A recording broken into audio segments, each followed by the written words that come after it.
Hi, I'm TJ Ellis with Four Dream Builders, a part of Team Bank of the Sierra. We are here at the Portrait of the Warrior Gallery interviewing veterans.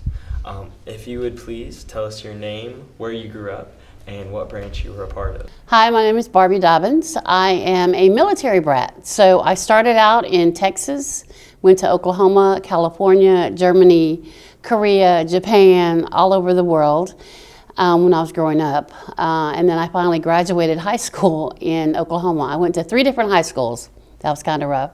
But as an Army brat, that's what happens. And then I was in the U.S. Army. So did you enlist or were you drafted? No, so I am way too young to be drafted. I enlisted voluntarily, and it's kind of funny how I ended up enlisting. I was on a scholarship for volleyball, and I got put on academic probation. So I was mad, and I was going down the street, and there's a sign that says, "Be all you can be." I said, well, let me go in here and take this test. And they're like, look, you can have any job you want in the military. So I became a nurse. There you go. And so you said you're an Army brat, and I want to understand really what that means. What did your life like? What was that? So as an Army brat is a lot different. We moved every 3 years. It was me, my sister, and my parents. My dad first went in the military. He was enlisted, and then he went to warrant officer school. But to me, at the time, probably I didn't really appreciate it. But as I got older, I really did appreciate the experiences I had because I was all over the country, all over the world. I got to see things that people don't get to see. At the age of 12, we were in Germany, and we visited Dachau. You know, a lot of times in history, we hear about the concentration camps, but you don't really experience. So we saw Dachau, we saw the European castles, we went to England, we went to Spain. So from the age of 12 to 16, I was all over Europe. Wow. Yeah. And so understanding that, how many family members did you have in the service? Okay, let's see. So my grandfather served, and he survived Pearl Harbor. My dad served, he survived Vietnam. I served, I was in Desert Storm. And then my daughter, she went to Kuwait and Afghanistan and Iraq. My son-in-law, he's still active duty. So he's been to, hold on, I have to think. Iran twice, Iraq, Kuwait, and Afghanistan. Yeah. So we are a very large military family. And I would assume all Army, or all Army. Well, my dad my dad, before he joined the Army, he was a Marine. Okay. So he went in the Marine as a young man, got out, met my mother, and then they got married and got pregnant with me. And my dad's like, oh, I need to go in the military again. We can't afford all this stuff. So that's how we ended up as an Army brat. Okay, and so with this, I want to talk about your own personal experience. What was it like for you enlisting, and then what was it like in the first couple weeks to couple months of enlisting? What were the emotions, thoughts? Ooh, it was rough, you know, because at first I went in because, you know, I was mad. But then when I started realizing I was following the footsteps of my grandfather and my dad, I was like, okay, this will be all right. I'll be okay. I'll be fine. Till I get to basic training at Fort McClellan, Alabama. And we're on this bus, and this big drill sergeant comes up, and I'm like going, okay, I'm already 6 feet. I don't know how tall this man is, but he looks huge. And he's screaming at us to get off the bus, and we're like trying to get off the bus. So now we're all petrified because I'm thinking, what did I do? But, you know, after you get used to it, you know, the first few weeks was kind of rough. Yeah. But then you get into it. And then once you finish basic training, you're thinking to your head, it wasn't that bad. I learned a lot. You know, I can shoot a weapon. I can throw a grenade. I can drive a truck. Now I'm ready to go to my medical training. So what was that like for you? I mean, I would say most of the time when we're thinking of the military, we think it's a very male-dominated sphere. So for you personally, as a woman, was basic training any different? Was it hard for you? What was that like? So Fort McClellan was basically the female training post. However, when I went in, they had started making it co-ed. So the company I was in, we had 3 platoons of women and 2 platoons of guys. And it could be a little challenging because, as we know, women are not built like men. You know, men usually have very well upper body strength. Women usually don't. You have to develop it. So a lot of times, the one thing that I can laugh about it now. we were doing PT, which is physical training, and they had us in formation, you know. They had the girls in the front, the guys in the back. Now you have to imagine this. Our PT uniform consisted of shorts that went all the way up to our hoo-haws, okay? So here we are doing what they call mountain climbers, and all the guys are in the back. And I look back one day and I'm like, this is not right. They can see all up our shorts. So they told us to do something. And I stood there with my hand. I'm like, I'm not doing it. I'm not doing it. He's like, Private, what's wrong with you? I said, this is not right. He's like, what's wrong? I said, come here. He's like, what? I said, drill sergeant, please come here. I'm thinking, I'm going to get in trouble. I said, do the mountain climber with me. He's like, okay. And I said, now look behind me. And he looked behind me. He's like, oh, we have a problem. He says, hold on, I'll be back.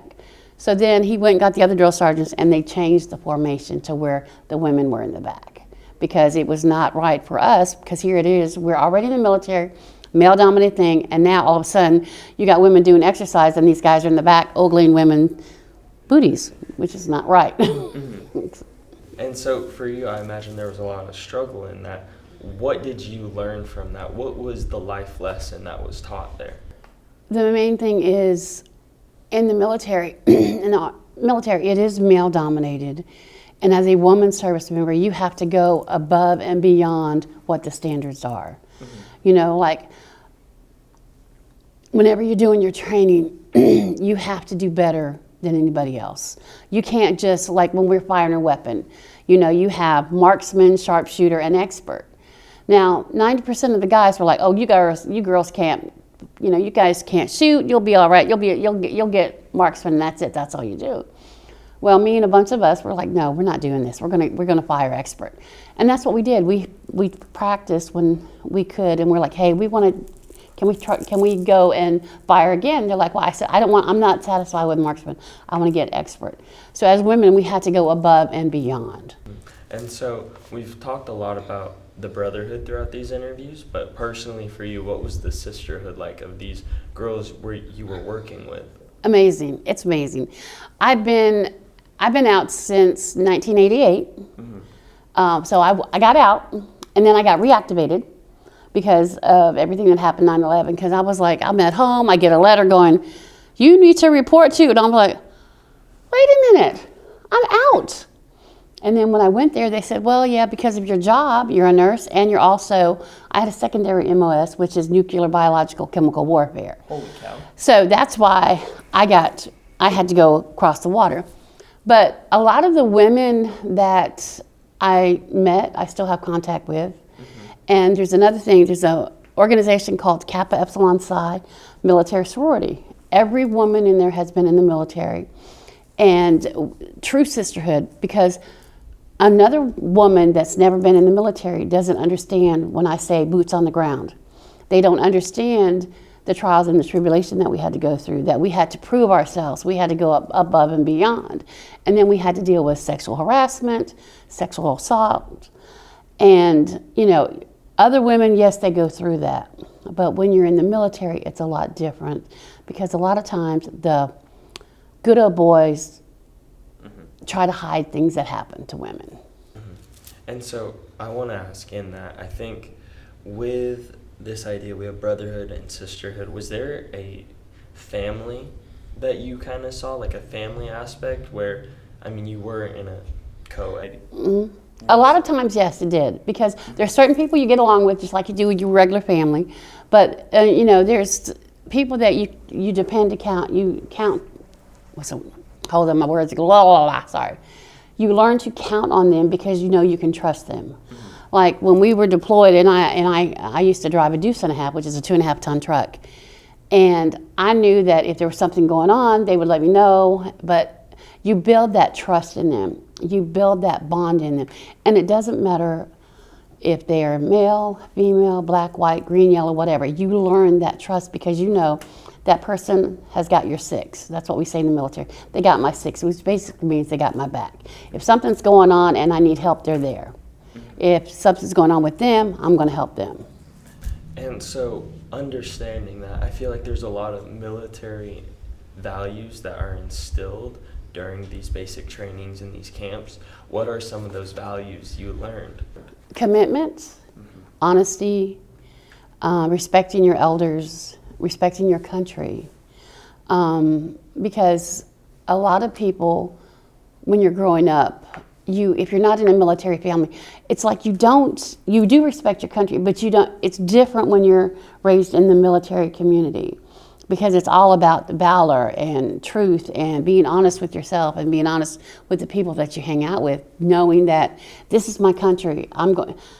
I signed, as they say, you signed a blank check that you would go to war and die for your country. That's what everybody in the military does. Because we sign up, a lot of the Vietnam vets and people before us, they were drafted. And so most people now are enlisting on their own. And so we know the risks that are involved. We know that we can be deployed. We know that we could be in a situation that we can pass away. We knew it. Mm-hmm. And so I want to ask, you knew these things, yet you still enlisted. Mm-hmm. So what was that like, that transition from a young girl who was kind of spiting her parents and her grades to then serving her country and sacrificing in ways you didn't think? It was a little bit overwhelming at times, but I would do it again. Because the freedoms that we have were not free. I'm Native American, so I lived on a reservation for a while that's why when my dad went in the military, it's because we lived on the reservation when they got pregnant with me, and my dad said, no, we can't do this. We got to raise a baby away from the reservation. But it's a pride in your country, a pride of where you come from, a pride of knowing that everything I do counts for something. It may seem trivial, but everything I do counts for something. You go away you get deployed, and maybe you're just purifying the water, but it's helping somebody else. Because the military helps. We help our country, we help other people, we help other countries. And I think in a lot of ways you are still serving as a nurse, mm-hmm. right? You're a travel nurse. So what was it like adapting from being in the military to then being a civilian? Ooh, that was hard. It really was hard. It was really hard because when I first got out, I was still waking up at 5 o'clock in the morning. I'm like, no alarm clock, no nothing. I'm like, wait a minute, I can't do this. Why am I waking up so early? It was hard because in the military, I knew what was expected of me every day. I knew that I had to get up, go do PT, get my uniform on, go to the ER and work, and I was a supervisor of some lower enlisted troops. I knew what I had to do. I assisted with what we call medical proficiency training. We have troops that are in what they call the garrison units. They don't work in the hospital, but they're out in the fields. They come to the hospital once a year for 3 months to get more knowledge for their medical issues. And so then all of a sudden I'm out, and I'm like, okay, what am I going to do now? Okay. So when I first got out for like 6 months, I wasn't working, and I'm like, this is not getting it. I got to do something. This is not getting it, because I didn't know what to do with myself. Mm-hmm. And after a while, you get tired of walking the dog. And so I got to ask, I feel like a lot of people, especially a female audience and girls, are intimidated to join the military. For those who feel called to, what do you have to say? Baby, do it. Because you will learn so much about yourself, about what you're capable of. You're going to make your family proud of you. You'll be able to do what you want to do, go where you want to do, buy your own car. You'll be able to do lots of things. You can travel. It's a learning experience. But the thing I tell women is, make sure you know who you are. Stand up for yourself. If somebody is bullying you or harassing you, you report it. You don't let that go. But my first granddaughter, she is going to ultrasound school, and when she finishes, she's going in the military. My grandson, who's a freshman in high school, has already decided he's going in the military. He's in the ROTC program, and he's like, yeah, I'm going in the military when I get out. He said, I'm not going to college, I'm going straight to the military, like my grandpas and my grandma. I was like, oh, you are? He's like, yeah. To me, it's a great thing. You just have to choose which one you want to do. There's, either Army, Air Force, Navy, Marines, Coast Guard, and Space Force. Yeah. Okay, I'm not sure about that one still. But, it's a lot. There's so much you can do. There's so many jobs. A lot of people used to think that when women first started going in, they were either nurses, secretaries, cooks, and that was it. And but now women have the ability to do any field that they want, anything, even combat arms. And so I think a lot of the time we can understand this and have that fear, but there is so much you can learn from it. And so I feel like a lot of the time we can let that fear hold us back. So how did you not let that fear hold you back? How did you keep going? Thinking of my dad and my grandfather, and that they were in the military during some really treacherous times. You know, Pearl Harbor. You know, he was at Pearl Harbor and he survived. The only thing that happened with him when he survived, he just had his hand was paralyzed. You know, my dad survived Vietnam, and that was a very treacherous time. And I always looked to them saying, okay, they did it, they survived, I can do this. Mm-hmm. You know, I'm their daughter and their granddaughter, so I can do this. I know I can do this. And what's the encouragement? Because a lot of the population, they aren't from military families like you are. I think you're in a very special place because of that. So for the people who are not involved in military families, how can you encourage them still? The one thing that a lot of people don't understand, when you are in the military, and say you go in straight from high school, you don't go to college, the military will pay for you to go to college, they will pay for you to get your degree, it will cost you nothing. So you can go in for 4 years and you can come out with your college degree. That's one thing. The other thing is, you know, just being able to serve. Or maybe you don't want to be at home anymore. You know, your parents are getting on your nerves. Go join the military. You can travel the country, you can go overseas. You know, my daughter, when she went in, her first duty assignment, she signed up to go to Korea. I was like, excuse me, you're going all the way to Korea? She's like, yeah. I said, why? She said, because you talked about how much you loved it and I want to go see it. So she ended up going to Korea. It was supposed to be for a year, but she stayed over there for 3 years. She loved it. Wow. And so your own personal experience, where have you gone? What are the places you've been to? Where are the places you've traveled? So one of my favorite places was Fort Ord, California. Really? I loved, because I had when I got here, I had never been to California. I get to Fort Ord, and so I'm going up and down the coast when I wasn't in the field. I loved it, and then I went to Japan, and I got to train with the Japanese medical teams, and we were actually in the field in tents, and it was raining and it was cold, but you were able to learn, even though there was a language barrier, you were able to learn that they're doing the same thing we're doing. You know, they're serving their country. Now in Japan, I think everybody in Japan and certain countries, they have to do a minimum of 2 years. But here it is, you over there, and you know, there may be a language barrier, but you're learning from each other, you know, about things that they do, about their cultures, and they learn about us. And you know, they're like, oh, can we have your snacks? Because you know, when you're in the military and you go to deployment or something, you take snacks. We have all kinds of snacks, foot lockers full of snacks. But that was a fun one. And then when I was in Germany, I actually became a cheerleading coach for the local high school. Really? Because when I was in high school, I was a cheerleader and a volleyball player. But the coach came to me because I was working in the ER. She's like, hey, we're looking for a female to coach our girls. I said, coach them doing what? She said, cheerleading. I said, well, I was a cheerleader. She's like, you want to do it?